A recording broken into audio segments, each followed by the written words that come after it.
Harka fuudhee daawwattootaa fi dhaggeeffattoota keenyaa nagaan keenya kabajaa fi jaalala bakka jirtan maratti nagaa qabu jechaa oduuwwan wayitaawaa yeroo kanaaf qopheeffanneen isinitti himaa dursa oduu ijoom. Irree fi gaachanni saba Oromoo waraanni bilisummaa Oromoo lola jabaa waraana faashistii Abiy wajjin geggeessuun 26 fayyaatti harkaan qabuun dhibbaa olammoo galaafachuu ifoomseera. Kana malees dhibbootaan kan lakkaa'aman irratti haleellaa cimaa wal fakkaataa fudhachuutu barame. Bal'ina isaa qabanneerra ni balballoomsina. Bilxiginnaan hojjettoonni mootummaa hundi dirqamaan kaardii filannoo akka fudhatan taasisaa jiraachuun ifoome. Gama biraan qondaalli bilxiginnaa tokko magaalaa Finfinnee kan lammiilee impaayirtii hundaati malee kan Oromoo miti jechuun dheekkamsa guddaa kaase. Bal'ina isaa qabanneerra ni balballoomsina.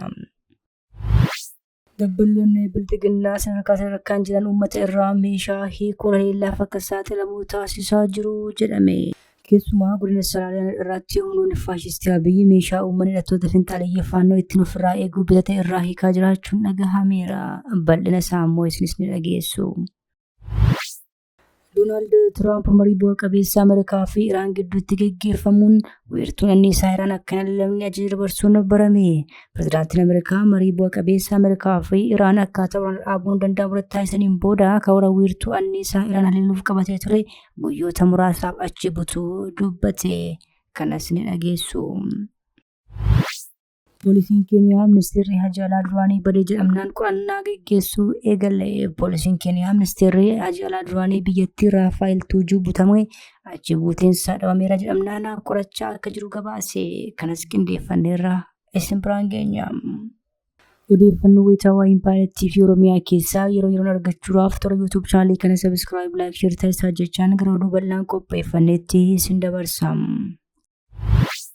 Irree fi gaachanni saba Oromoo waraanni bilisummaa Oromoo lola jabaa waraana faashistii Abiy wajjin geggeessuun 26 fayyaatti harkaan qabuun bocuu ifoomseera. Kana malees dhibbootaan kan lakkaa'aman irratti haleellaa cimaa raawwachuutu ifoome. Irree fi gaachanni saba Oromoo waraanni bilisummaa Oromoo lola jabaa godina Shawaa Lixaa aanota akka Meettaa Walqixxee Adaa Bargaa fi Meettaa Roobii keessatti tibbana taasisaa jiruun injifannoo cululuqaa argachaa jiraachuu deddeebiidhaan ifoomsaa jira. Bu'uura kanaan waraanni bilisummaa Oromoo zooniin giddu galaa aanaa Meettaa Roobii magaalaa Nagaroobii fi Ardaa Faalleetti tarkaanfii guggubduu hidhattoota impaayirtiitti fudhateen injifannoo guddaa argateera. Tarkaanfii kanaan loltoota faashistii Abiy 74 battalatti irraa ajjeesuudhaan 49 madeessee 26 fayyaatti harkaan qabuun booji'eera. Kana cinaatti meeshaa waraanaa garaagaraa 56 irraa hiikachuunis barameera. Godinuma kana aanaa Adaa Bargaa naannawaa ulaa guraatti lola jabaa taasiseen konkolaataa oraalii tokko paatiroolii tokko zuurii 21 hojiin ala taasisuun loltoota 32 battalatti irraa ajjeesee 28 madeessee tokko fayyaatti harkaan qabeera. Walumaa galatti waraanni bilisummaa Oromoo tarkaanfii aanota galachan keessatti utee loltoota bilxiginnaa 106 ol ajjeesuutu barame. Kana malees kanneen 54 ta'an ammoo harkaan qabuun booji'eera. Bilxiginnaan hojjettoonni mootummaa hundi dirqamaan kaardii filannoo akka fudhatan taasisaa jiraachuun ifoome. Gama biraan qondaalli bilxiginnaa tokko magaalaa Finfinnee kan lammiilee impaayirtii hundaati jechuun dheekkamsa guddaa kaase. Impaayirtii keessatti hanga yoonaatti filannoon diimokiraatawaa qabeessaa fi hunda hirmaachisee geggeeffame kan hin beekne ta'us bilxiginnaan ammoo ittuu isa bara wayyaanee caalaa dirree siyaasaa dhiphisuudhaan diraamaa maqaa filannootiin geggeessaa jira. Kanaaf ammoo hojjettoonni mootummaa dirqamaan kaardii filannoo akka fudhatan dirqamsiisaa jiraachuu waazemaan gabaase. Hojjettoota kanarratti hordoffii cimaan geggeeffamaa jira kan jiru gabaasichi yeroo ammaa kana kutaalee impaayirtii mara keessatti qajeelfamni darbuudhaan hojjettoonni mootummaa dirqamaan kaardii fudhachaa jiru jedhame. Hojjettoonni mootummaa kaardii filannoo fudhatanii yoo lakkoofsa isaa hoogganaa waajjira isaaniif hin gabaafne qofaatti waamuun akeekkachiisaa fi doorsifni irratti taasifamaa jira. Kunuutu kanaan jiru bakka bu'aan paartii bilxiginnaa ejjennoo magaalaa Finfinnee qaban irratti gaafatamanii Finfinneen kan lammiilee impaayirtiiti malee kan Oromoo qofa miti jechuun dheekkamsa guddaa kaase. Kan eenyu jettu paartiin badhaadhinaa? Finfinneen kan uummattoota biyya kanaa guutuuti. Garuu immoo wal falmiin akka jiru hin beeku. Uummanni Finfinnee irratti Finfinneen kan eenyu jettu paartiin badhaadhinaa? Finfinneen kan uummattoota biyya kanaa guutuuti. Garuu immoo wal falmiin akka jiru hin beeku.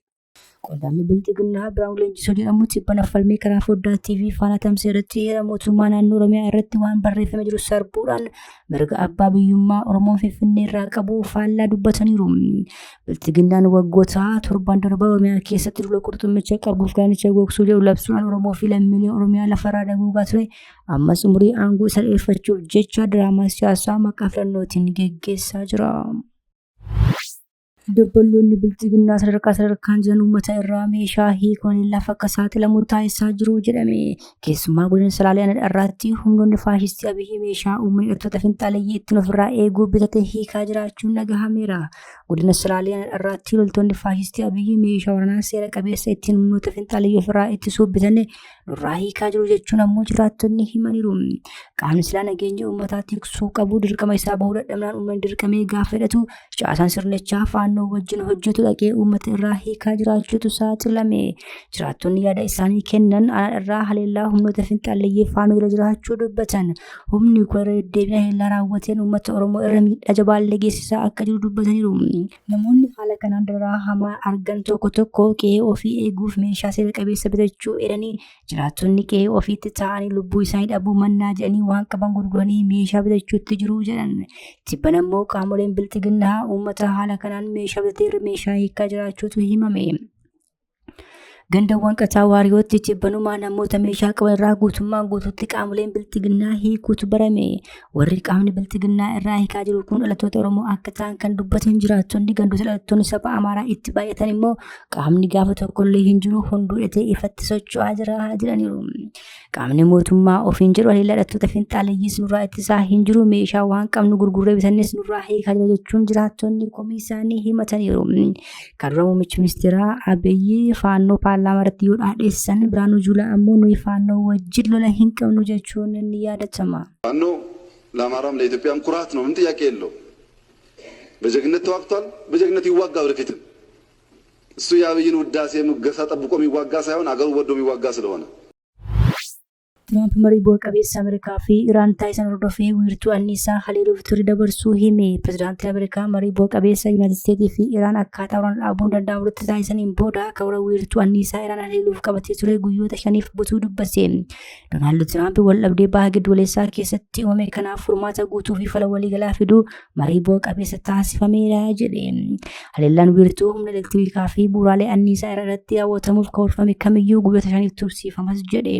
Tiraamp Yuunaayitid Isteetii fi Iraan guyyoota lamaan darban mariirra akka turan fuula miidiyaa hawaasaa isaa Truth Social irratti beeksiseera. Poolisiin Keeniyaa Ministirri Dhimma Alaa duraanii badee jedhamnaan barbaadaa jira.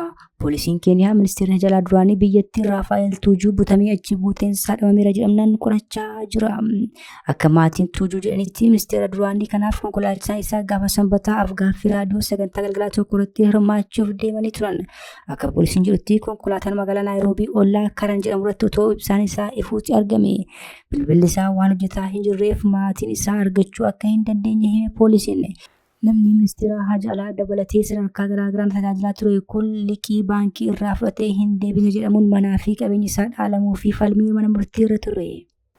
Kabajamtoota hordoftoota keenya oduun sa'aatii kanaaf qabannee dhiyaanne kana gaammaatti hordoftan ture. Oduu biraan hanga walitti deemnutti nagaa ta'aa.